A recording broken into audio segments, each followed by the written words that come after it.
Hello, everyone. So glad to be here today. Today, we're going to talk about something super important, and it's also part of the special education law that I refer to here time and time again, the IDEA, or Individuals with Disabilities Education Act. When the law was reauthorized in the 90s, it created a program that's called the Early Intervention Program, and that's what we're going to talk about here today. So why is this program so important? Well, usually when parents realize there's any type of delay or there's any issues with their children, they realize this very early on, usually when children are like really just babies, infants, when they're 1 or 2 years old. Sometimes parents, especially if they're first-time parents, don't realize there's any issues until the pediatrician does a check, which they usually do by the time the child is 2 years old, and the child presents with some issues in development.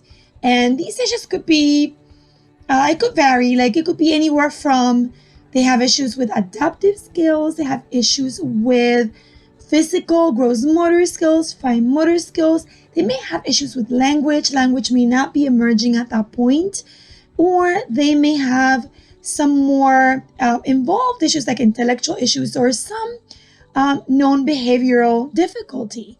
And so usually parents bring this up at the pediatrician's office. And pediatricians are by far the professionals that refer children to the early intervention program the most. Now, what happens after the pediatrician? Typically the pediatrician, it doesn't have to be the pediatrician. Parents can make this referral themselves or they can ask for help in doing so. But let's just say, because for the most part it's pediatricians who do this, what happens after that? Usually the agency that's in charge of the early intervention program in your state, in New York, is the Department of Health, takes charge of the case. And what happens is a service coordinator gets assigned to your family. So someone who's going to be in charge of talking to you, making sure that the process is going smoothly, that your concerns are heard, that your child gets everything that he or she needs. This person, the service coordinator, will take care of all of that.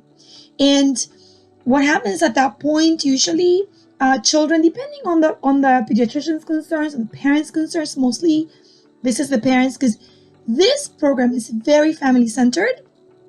So your concerns will definitely be heard. Based on that, they will call upon an evaluation, and they will send evaluators to your home. Now, in times of COVID, some of these evaluations may be done online, but for the most part, this is done at your home. The early intervention program is a program that's centered around the family and around the child's natural environment. So anything that happens, whether it's evaluations or service provision, is done in the child's natural environment, typically the home or the daycare. So once the service coordinator talks to the family and can ascertain what the concerns are, the evaluators get sent to the home, as I said, or in these times of COVID, it might also be done via the internet. So an evaluation gets done. Typically is a psychological evaluation, a speech evaluation gets done too, and a special instructor gets assigned to conduct an evaluation as well. And after all of this is done, and with the input from the parents, a report gets produced and it's sent to that agency. Like I said, in New York is the Department of Health, who has a designated person that will be looking at the evaluations besides the service coordinator and will help the family and the coordinator come up with a plan of action. So the family, the service coordinator, the person from the designated person from the agency in New York is called the EIOD, They get together, they meet. It could be virtually, it could be over the phone, or it could be in person, and they work on what kinds of therapies would be best to address the family's needs. At this point, a plan gets produced called the individualized family service plan. Why the individualized family service plan? Because the family is going to be at the center of this intervention, and the family is going to dictate the needs of the family. The family's input is going to dictate everything that happens after that.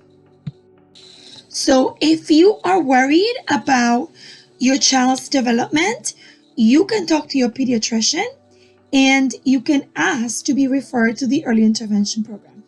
If the pediatrician says, no, I don't think so, you can always insist, or you can find out in your state what the agency in charge of the program is. In New York is the Department of Health, and you can call that agency. And you can call, in New York at least, is the Early Intervention Bureau, and you can ask to be referred to a service coordinator.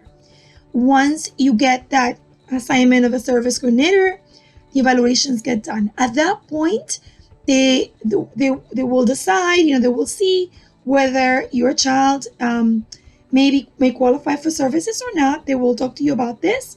And if your child qualifies for services, you will move on and have this planning meeting, and services will be assigned to your child. Keep in mind that there's nothing to fear, as this process is completely based on the needs of your child and the needs of your family. So don't be afraid. Be an advocate for your child. Get what's owed to you, what belongs to you and your family. This is covered under the law under Part C of the Individuals with Disabilities Education Act. And if your child needs services, these services are provided to you at no cost to you. And your input is invaluable and is central to this process. If you want to know more about the early intervention program or any other thing, I'm going to leave down here.